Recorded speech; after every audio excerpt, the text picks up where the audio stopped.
Olá, seja bem-vindo ao problema resolvido de mecânica dos fluidos com o professor Estevam Gross Tavares. E no vídeo de hoje o problema a ser resolvido é do livro do Introdução à Mecânica dos Fluidos, do Fox McDonald, Fox e outros, ok? Da sétima edição do capítulo 2, problema 42, ou seja, o problema 242 da sétima edição do Fox e outros. Eu apresento aqui então para vocês, tá, o enunciado.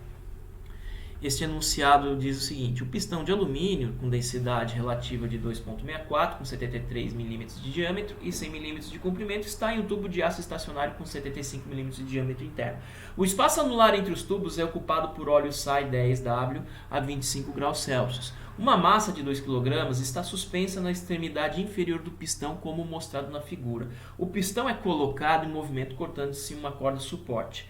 Pergunta-se, qual é a velocidade terminal da massa M? Considere um perfil de velocidade linear dentro do óleo. Pois bem, antes de apresentar os detalhes, explicar um pouco mais sobre a respeito desse enunciado, por que eu estou resolvendo esse exercício? O colega de vocês estava com dúvida com relação a este problema, e era o problema 2.35 da nona edição do livro do Fox McDonald. Tá? Eu já tenho esse problema resolvido já desde a sétima edição, como vocês podem ter visto ali. Então, o que difere de uma edição para a outra, na verdade, é só a massa. Tá? A massa lá é de 5 kg, enquanto que na massa da sétima edição aqui é de 2 kg, como vocês podem ver no problema, tá? No enunciado do problema. Então, a solução, tá? A execução da solução é a mesma, é equivalente. Até os outros dados, o diâmetro do tubo, o diâmetro do cilindro, o comprimento do cilindro, o tipo do óleo, a temperatura do óleo é a mesma. Tá? E a pergunta, que é o principal, é a mesma. Então, tudo igual, exceto pela massa M, que é este bloquinho aqui embaixo, tá?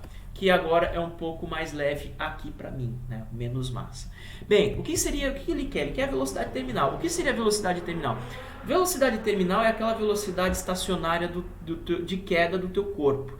Lembre que eu já falei isso, acho que para vocês em sala de aula, que um paraquedista ele não cai com velocidade de MRU, né? Ele cai inicialmente com MRU quando as forças viscosas são desprezíveis. Mas à medida que o paraquedista ganha velocidade, as forças viscosas elas começam a ser, né, importantes e relevantes a ponto de entrar em equilíbrio a força-peso com a força viscosa, tá? E aí nós teríamos um gráfico mais ou menos parecido com esse daqui que eu vou desenhar aqui, ó. Aqui está a velocidade de queda, tá? Em função do tempo. Ela vai ser algo assim, ó. E estabilizou. Essa região aqui de estabilização, tá? É uma curva assintótica. Nessa região aqui, ó, tá? Nós temos o que a gente chama de regime permanente, o RP, e aqui o RT, regime transiente. Aqui, este valor aqui de velocidade, VT, é a velocidade terminal, que é o que nós queremos determinar para este caso aqui também, certo? E isso ocorrerá quando a força-peso for igual à força viscosa, perfeito? Então, se a gente fizer um diagrama aqui, para esse caso, nós temos a força-peso desse conjunto. Aqui é o centro de massa da massa M mais a massa do pistão, por exemplo, está aqui. Então, aqui eu boto a força-peso, tá, desse conjunto. Só que como aqui eu tenho um óleo incrustado nessa região, esse óleo vai gerar uma força de arrasto para cima, uma força viscosa, tá, que tem que estar em equilíbrio com o peso em regime permanente. E aí, isso ocorrerá quando o pistão cair, né, com uma velocidade constante, que essa velocidade é determinada como chamada por velocidade terminal. Dito isso, então vamos para algumas considerações, né? Nós temos aqui o nosso cilindro, ele possui o diâmetro de 73 milímetros. Nós temos o nosso tubo com diâmetro interno de 75 milímetros. Então temos uma folga se nós colocarmos o cilindro bem no meio do tubo, né? Então temos um cilindro aqui, temos um outro cilindro aqui, eles estão concêntricos entre si, né? Nós teremos uma folga de 1 milímetro, perfeito? Temos uma folga então de 1 milímetro e toda essa folga é preenchida aqui, como vocês podem ver esse cinza mais claro, por um óleo. Este óleo é o óleo SAI 10W a 25 graus Celsius, ok? Dito isto, então, nós vamos para nossas hipóteses simplificadoras aí para resolver esse problema. Primeiro é que o perfil de velocidade do fluido é linear. Tá? Isso já é dito pelo enunciado. O segundo é que o fluido é newtoniano. De fato, como ele já especificou que o óleo é SAI, né, SAI 10W, ele é um fluido newtoniano, tá? E praticamente todos os exercícios que nós vamos resolver aqui, que eu passei para vocês, são newtonianos. Então, isso aqui já é uma formalidade apenas, uma mera formalidade colocar esta hipótese. Terceira hipótese é que os efeitos viscosos do ar é desprezável, ou seja, na verdade, se você parar para pensar, aqui abaixo do pistão e até em cima também existe um bolsão de ar, tá? Entre a camada de óleo e o pistão, nessa região. Esse bolsão de ar, ele querendo ou não, vai oferecer um efeito de resistência que pode ser tão significativo quanto a força viscosa do óleo. Nós vamos desconsiderar, ok? Afinal de contas, quando o pistão desce, ele vai empurrar o ar para baixo e esse ar, consequentemente, vai gerar uma força aí de resistência, tá? Que pode ser significativo. Vamos ignorar essa consideração. Pode pensar que aqui tem vácuo, ok? E temos uma camada de óleo aqui, perfeito, que vai gerar a força viscosa. Afinal de contas, nós estamos interessados, na verdade, é simplesmente como calcular a força viscosa devido ao óleo, beleza? Dito isso, então vamos para os nossos dados. Os dados é o que? O diâmetro do pistão, 73 milímetros, diâmetro do tubo, 75 milímetros, altura do pistão, 100 milímetros, a densidade relativa do alumínio, que é de 2,64, a massa do corpo preso junto com o pistão, e a viscosidade do óleo. Afinal de contas, ele especificou. É um óleo SAI 10W a 25 graus Celsius. Se eu for em alguma tabela, algum formulário, até tem na internet, tá? Se vocês entrarem no site da SAI, vocês conseguem achar essa viscosidade. Tá? Essa aqui foi pelo livro do White, tá, pessoal? Tá até escrito lá embaixo depois. Difere um pouco de literatura para outra, tá? E eu achei o valor aí da viscosidade 0,0799 Pascal vezes segundo, ok? Todas as unidades estão no sistema internacional, tudo certinho. Vamos então aí para o desenvolvimento. Por definição, a velocidade terminal é a velocidade limite de um corpo em queda. É aquilo que eu já falei anteriormente. Quando o corpo atinge a velocidade terminal, o equilíbrio entre a força-peso e a força viscosa é satisfeito. O equilíbrio é satisfeito. É o que eu falei anteriormente, então não vou me delongar muito aqui, mas aqui está a ilustração do diagrama de força. Força viscosa devido ao óleo, né, que está arrastando o teu pistão, e a força-peso do conjunto, pistão mais o teu corpo ali preso a ele, que tem mais ou menos 2 kg para mim aqui, ok? Nesse caso, o equilíbrio de forças diz o seguinte: força-peso é igual a força viscosa. Pois bem, a força-peso é a massa do pistão mais a massa do corpo vezes a gravidade, ok? Só que a massa do pistão, a gente tem que lembrar o seguinte, é alumínio com certas dimensões, então será a massa P, tem que ser calculada, e ela é calculada como rho do alumínio vezes o volume do pistão. Tá? Esse V cortado é o volume, perfeito? E o volume, de acordo com o volume do cilindro, será πd quadrado H dividido por 4, perfeito?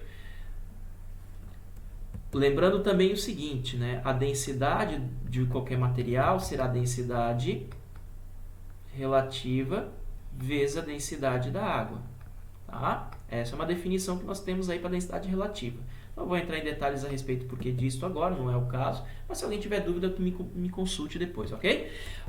Vamos lá. Força viscosa será a tensão viscosa vezes a área do pistão. Qual área? A área no qual ele está em contato com o óleo. Ele está em contato com o óleo em todo esse perfil de revolução. Então, o que acontece? Esta área é a área de interesse, tá? E é a área que deve ser considerada. Continuando aqui, então, como é que eu calculo esta área? Pois bem, πdh. Como é que eu sei disso? Afinal de contas, eu tenho o quê? Eu tenho um cilindro, perfeito, cujo diâmetro é conhecido e a altura também. Se eu pego e passo a tesoura aqui, eu abro, isso aqui vai virar um retângulo, no qual isto aqui é o perímetro dele, que é dado por πd, e aqui será a altura, perfeito? Que é dado por h. Então, a área desse retângulo, que é a área de revolução do cilindro, será πd vezes h. E a área de revolução é a área que está em contato com o óleo, perfeito? É esta área que me interessa para calcular a força. Então, está ali, AP é πdh. A tensão viscosa, por ser um fluido newtoniano, como falei anteriormente, será μ du dy. Só que como assumiu-se o perfil linear é o seguinte: eu tenho o meu cilindro aqui, eu só vou fazer aqui, ó, aqui está o pistão, melhor dizendo, eu prefiro dizer assim, e aqui está a parede do tubo. Aqui é a folga que tem mais ou menos 1 milímetro, como falei para vocês, ok? Como é que o que vai acontecer aqui? Aqui eu tenho uma velocidade terminal Vt.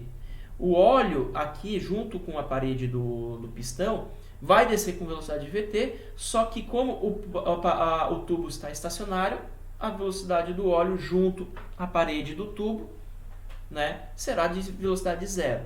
Então eu tenho uma variação linear, que é uma hipótese que o enunciado pediu, e aqui eu tenho a variação da velocidade do óleo. Como eu tenho essa variação tudo bonitinho, certinho aqui, como é que eu faço para calcular essa derivada du dy?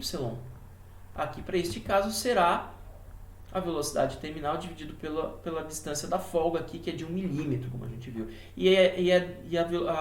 O espaçamento da folga é dado por 1/2 do diâmetro do tubo menos o diâmetro do pistão, que é o que eu tenho aqui. Perfeito? É isso que vocês têm que levar em consideração. Perfeito, gente? Dito isto, então, dando continuidade aqui, o Vt dividido por dy, que é a folga, 1/2 de dt dp. E a viscosidade do óleo, que a gente já sabe lá, né, que eu já procurei na tabela. Só dando uma rearranjada, então a tensão será 2μ, né, esse 1/2 posso jogar para cima, então vai ficar 2μ Vt dividido por dt sobre dp. O equilíbrio de força será então o quê? O tal, que é isto aqui, que está aqui, vezes a área do pistão, vezes a massa do pistão, vezes a massa do corpo preso a ele. Perfeito? Então vai ficar depois, né, o que eu quero? Eu quero a velocidade terminal. O que eu vou fazer? Só isolo a velocidade terminal, obtendo esta expressão final.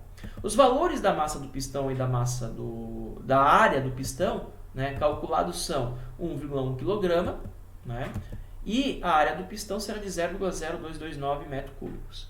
Então, substituindo aqui, tudo bonitinho, fornecer uma velocidade de 16,6 metros por segundo. Atenção, o resultado é diferente do apresentado pelo solucionário do problema, que é de 10,2, no caso da 7ª edição. Isso se deve somente por causa da viscosidade do óleo SAI10W. Tá? Ao procurar em outras fontes, além do livro, né, do White, o valor foi de 0,799 Pascal vezes segundo para 25 graus Celsius. Tá? Deu um pouquinho diferente do solucionário. Tá? Então vocês podem ver que existe uma diferença nisso aí, existem essas incertezas, mas o que interessa é o seguinte: esta expressão aqui ela é verdadeira, e é verdade, né? Se eu colocar o μ que foi dado pelo solucionário, eu vou achar 10,20, 10,18, se eu não me engano, que foi arredondado para 10,20, tá? Como está aqui, 10,2. Enfim, o resultado está perfeito, está tudo certinho, e é isso que vocês precisam entender. Eu espero que não tenha nenhuma dúvida com relação ao que foi apresentado aqui. Se houver, me consultem mais uma vez, eu peço isso. E aqui eu fecho o vídeo. Até o próximo.